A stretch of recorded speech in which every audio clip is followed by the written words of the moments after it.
Hi friends, cooker எடுத்து வச்சுங்க. ஒரு கைப்பிடி பாசிப்பருப்பு, ஒரு ஸ்பூன் கடலப்பருப்பு நல்லா கழுவிட்டு குக்கரில் சேர்த்துங்க. சின்ன வெங்காயத்தை ஒரு 5-6 வெங்காயம் சேர்த்துங்க. 4-5 பூண்டு பல் சேர்த்துக்கங்க. ஒரே ஒரு பழுத்த தக்காளியை பார்த்து விதைய எடுத்துகிட்டு சேர்த்துங்க. ஜீரகம் 1/4 ஸ்பூன் ஜீரகம் சேர்த்துங்க. மஞ்சத்தூள் சேர்த்துங்க.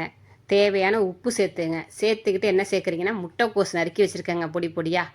தண்ணியிலலாம் அலசிட்டு தேவையான முட்டைக்கோசு, தேவையான தண்ணி மட்டும் சேர்த்துங்க. தண்ணி ரொம்ப சேர்த்துக்காம குக்கர் மூடியை போட்டு ஒரே ஒரு விசில் விட்டு ஆஃப் பண்ணி எடுத்து வச்சுருங்க.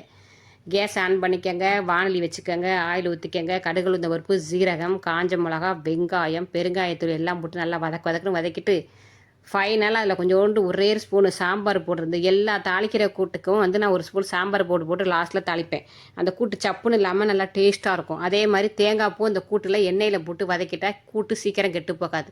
எல்லாத்தையும் வதக்கி வேக வச்சுருக்க முட்டைக்கோசில் தூக்கி கொட்டி நல்லா ஒரு கிண்டி வச்சோம்னா சாதத்துலேயும் போட்டு சாப்பிட்லாம். சைடிஷாக ஒரு உருளைக்கிழங்கு வச்சு சாதத்தில்